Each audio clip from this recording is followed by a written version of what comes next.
Hello दोस्तों, स्वागत है आप सभी का एनिमे टीवी इंडिया चैनल पर। दोस्तों आज हम देखेंगे स्पाई फैमिली सीजन 2 के एपिसोड नंबर 4 को। तो चलिए दोस्तों शुरू करते हैं। एपिसोड की शुरुआत होती है एक ऐसे र्यूमर के साथ जिसे ईडन एकेडमी के 7वें अजूबे में से एक माना जाता है, द पेस्ट्री ऑफ नॉलेज। ऐसा कहा जाता है कि एक रहस्यमयी पेटिसियर अचानक कैफेटेरिया में अपीयर होता है और स्टूडेंट्स को बहुत से स्वादिष्ट पेस्ट्रीज ऑफर करता है, और जो लोग इन पेस्ट्रीज को खाने में कामयाब हो गए हैं उनमें से कई इंपीरियल स्कॉलर बन गए हैं। और तभी से यह अफवाह गई है कि ये पेस्ट्रीज किसी को भी तुरंत जीनियस बना देती है। कैफेटेरिया में आनिया और बेकी अपने मैचिंग शिप के साथ खेल रही होती हैं, जहां बेकी एक राजकुमारी की रोमांटिक कहानी सुना रही होती है, लेकिन आनिया समझ नहीं पाती और साथ खेलने से इनकार कर देती है। वहीं बेकी आनिया को बताती है कि कैसे साल के अंत में सभी को न्यू क्लासेस में डिवाइड कर दिया जाएगा, और अगर आनिया कम मार्क्स लाती है तो उसे दूसरे क्लास में बैठना होगा। बेकी से ये सब सुनने के बाद आनिया डर जाती है कि कहीं वो अकेली न पड़ जाए। वहीं बेकी उसे और ज्यादा मेहनत करने के लिए प्रोत्साहित करती है।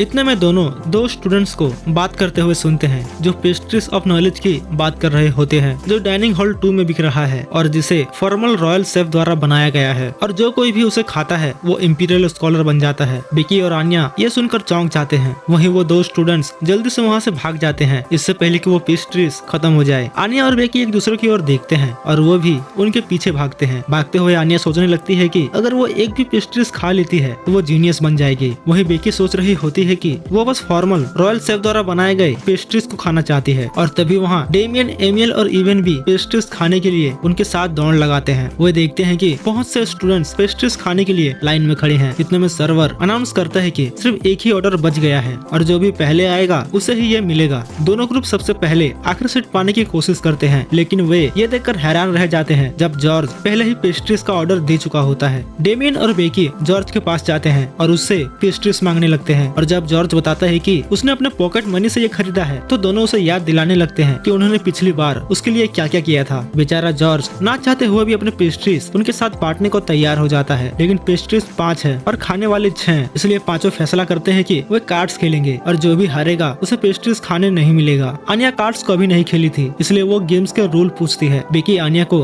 रूल्स बताती है कि उसे सभी कार्ड्स के पेयर बनाने हैं और जोकर को अवॉइड करना है। गेम शुरू हो जाता है और डेमियन और एमियल आनिया को जोकर चिपकाने का प्लान बनाते हैं, लेकिन आनिया अपने दिमाग पढ़ने की शक्ति से आसानी से डेमियन और उसके दोस्तों को हरा देती है। ये सब देख डेमियन गुस्सा हो जाता है। उसे यकीन नहीं हो रहा था कि आनिया ने उसे कैसे हरा दिया। डेमियन सोचने लगता है कि अगर आनिया चीटिंग नहीं कर रही है तो वो जरूर उसका दिमाग पढ़ रही है। ये सुनकर आनिया घबरा जाती है और डेमियन से कहती है कि वो एक और राउंड खेलना चाहती है। आनिया फैसला करती है कि वो जानबूझकर गलती करेगी और वो इवेंट से जोकर ले लेती है, जिसके चलते डेमियन और उसके दोस्त आनिया पर हंसने लगते हैं। अब डेमियन की बारी है आनिया से कार्ड लेने की। डेमियन आनिया के फेशियल एक्सप्रेशंस को देख आसानी से कार्ड्स ले लेता है। थोड़ी देर बाद सभी गेम जीत जाते हैं, डेमियन और आनिया को छोड़कर। वहीं जॉर्ज डेमियन से कहता है कि वो कार्ड्स खेलने में अच्छा नहीं है। इधर आनिया घबराकर सोचने लगती है अगर वो पेस्ट्रीज नहीं खाई तो जीनियस नहीं बन पाएगी और टेस्ट में फेल हो जाएगी, जिसके चलते उसे बेकी से दूर दूसरे क्लास में बैठना पड़ेगा। वहीं डेमियन जैसे ही आनिया से कार्ड लेने वाला होता है तभी आनिया रोता हुआ चेहरा बना लेती है।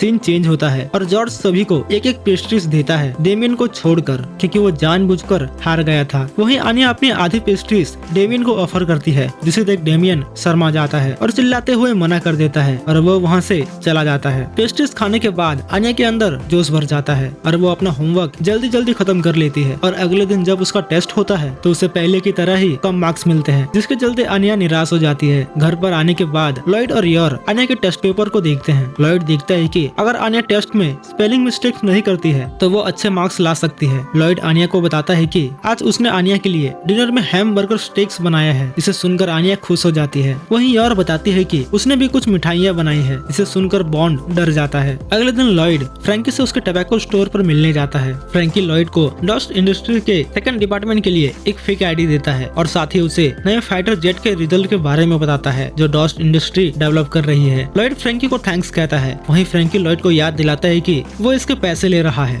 लॉयड उन तस्वीरों के बारे में पूछता है जो उसने एक एसोसिएशन के मेंबर्स का मांगा था। फ्रैंकी बताता है कि वो थोड़ा और समय लगेगा क्योंकि जो उसे इसकी जानकारी देने वाला था उसे मार दिया गया है। लॉयड हैरान होकर पूछता है कहीं उसे स्टेट सिक्योरिटी वाले ने तो नहीं पकड़ लिया। वहीं फ्रैंकी मना करते हुए कहता है कि मेरे पास कोई पुख्ता सबूत तो नहीं है, पर ये काम गार्डन ग्रुप वालों का है। लॉयड पहले से ही इस ग्रुप का नाम सुन रखा है, पर उसका मानना है कि ये सिर्फ कहानियों में है, लेकिन फ्रैंकी बताता है वो असली में है। वो एक सैड ऑर्गेनाइजेशन के कहने पर देश के गद्दारों को मारते हैं। लॉयड ये सब सुनकर बिल्कुल भी हैरान नहीं होता। वो कहता है, मुझे लगता है हर देश में एक अनऑफिशियल पैरामिलिट्री ऑर्गेनाइजेशन होती ही है। जिस पर फ्रैंकी कहता है, अफवाह ये भी है कि उनका एक सोल्जर पूरे मिलिट्री ट्रूप्स को खत्म कर सकता है। वहीं लॉयड फ्रैंकी के बातों को नजरअंदाज करते हुए वहाँ से जाने लगता है। तभी फ्रैंकी लॉयड को रोकता है और उसे अपने एक काम में मदद करने को कहता है। फ्रैंकी लॉयड को कॉपी नाम के मिसिंग कैट का पोस्टर दिखाता है और बताता है कि ये बिल्ली केसी नाम की लड़की का है जो मेरे फेवरेट कैफे में काम करती है। कॉपी पिछले एक वीक से गायब है, जिसके चलते केसी बहुत ही दुखी है। फ्रैंकी लॉयड की ओर एक सीरियस एक्सप्रेशंस के साथ देखता है और उससे मिसिंग कैट को ढूंढने में मदद करने के लिए पूछता है ताकि वो केसी को दोबारा हंसते हुए देख सके। ये सब सुनने के बाद लॉयड वहाँ से निकल लेता है। वहीं फ्रैंकी लॉयड को धमकाते हुए कहता है कि वो उसे जानकारी देना बंद कर देगा और उस पर एक गन भी फेंक कर मारेगा जो एक टूथब्रश की तरह दिखता है। लॉयड फिर भी नहीं रुकता और वहाँ से चला जाता है। वहीं फ्रैंकी कसम खाता है कि वो खुद ही मिसिंग कैट को ढूंढ लेगा। अगले सीन में फ्रैंकी बिल्ली का पता लगाने में मदद करने के लिए अपने साथी खबरियों को फोन करता है जो उसे बताते हैं कि सिटी हॉल के पास रेटर स्ट्रीट पर उसके बताए से मेल खाती हुई एक बिल्ली को देखा गया है। जैसे ही फ्रैंकी सिटी हॉल के बाहर पहुंचता है तो उसका सामना योर से होता है जो लंच ब्रेक के लिए बाहर निकली थी। योर फ्रैंकी से पूछती है कि क्या वो इसी एरिया में काम करता है। फ्रैंकी बताता है कि वो एक बिल्ली की तलाश कर रहा है। स्थिति को सुनने के बाद योर फ्रैंकी को बिल्ली ढूंढने में मदद करने का फैसला करती है। वहीं फ्रैंकी अपने बहुत से गैजेट्स का इस्तेमाल करता है कॉपी का पता लगाने के लिए। वो अपना C20 feline form listening device को उस जगह लगा देता है जहाँ सारी बिल्लियाँ इकट्ठा होती है। उस डिवाइस में कॉपी की कॉलर साउंड पर रिएक्ट करने का सेंसर लगा हुआ है। योर फ्रैंकी के इस इन्वेंशन को देख हैरान हो जाती है। वहीं फ्रैंकी को पता चलता है कि बिल्लियों ने उसके डिवाइस को डिस्ट्रॉय कर दिया है। फ्रैंकी अपने अगले invention cat nearness inducement prototype decoy system का उपयोग करने की तैयारी करता है जो कॉपी को अपनी ओर आकर्षित करने के लिए कैटनिप का सेंट रिलीज करने के लिए डिजाइन किया गया है।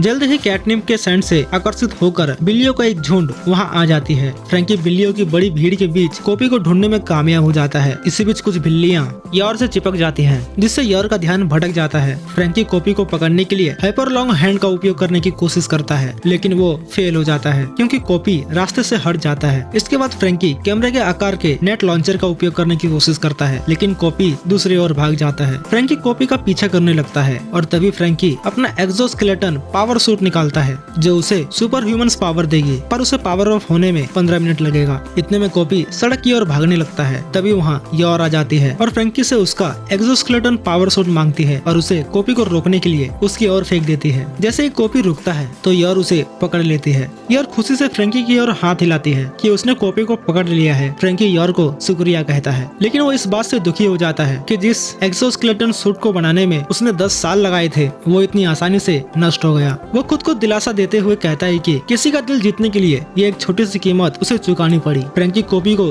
केसी को लौटाता है लेकिन तभी उससे पता चलता है कि केसी का पहले से ही एक बॉयफ्रेंड है जिससे फ्रैंकी दुखी हो जाता है। फ्रैंकी दोनों को गुड लक विश करता है और अपने काम के लिए जीने का संकल्प लेता है और वहाँ से रोते हुए चला जाता है। उधर सिटी हॉल में योर खुशी से काम कर रही होती है क्योंकि फ्रैंकी की मदद करने के बाद वो अच्छा महसूस कर रही थी। कैमिला कमेंट करती है कि योर बहुत ही खुश लग रही है। वहीं मिली पूछती है कि क्या लॉयड ने उसे कुछ अच्छा खरीद कर दिया है। योर मना कर देती है। वहीं कैमिला और मिली अच्छा समय बिताने के लिए योर पर नाराज हो जाते हैं। तभी सैरॉन सरकास्टिकली योर से कहती है कि योर खुश है क्योंकि वो अब नॉर्मल हो गई है। योर ये सुनकर खुश हो जाती है। तभी वहाँ सूट पहने एक व्यक्ति योर को ये बताने के लिए आता है कि उसके लिए एक फोन कॉल आया है और वो उसे सूचित करता है कि ये उसके स्पेशल कॉन्टेक्ट से है। योर फोन उठाती है तो फोन करने वाला उसे थॉर्न प्रिंसेस कहकर संबोधित करता है और कहता है कि उसके लिए उसके पास एक नया क्लाइंट है और ये एपिसोड यही समाप्त हो जाता है। तो दोस्तों अगले एपिसोड से स्पाई फैमिली का एक नया आर्क शुरू होने वाला है, द क्रूज एडवेंचर आर्क। इसलिए अगला एपिसोड बहुत ही इंटरेस्टिंग होने वाला है तो उसे बिल्कुल भी मिस मत करना। तो आपको ये वीडियो कैसी लगी नीचे कमेंट में जरूर बताइएगा और अगर वीडियो पसंद आई तो इसे एक लाइक करके अपने दोस्तों के साथ शेयर जरूर से करिएगा और इसी तरह की और वीडियोस देखने के लिए हमारे चैनल को सब्सक्राइब करके बेल आइकन को ऑल पे जरूर सेट करिएगा। तो मिलते हैं आपसे अगले एपिसोड में, तब तक के लिए धन्यवाद।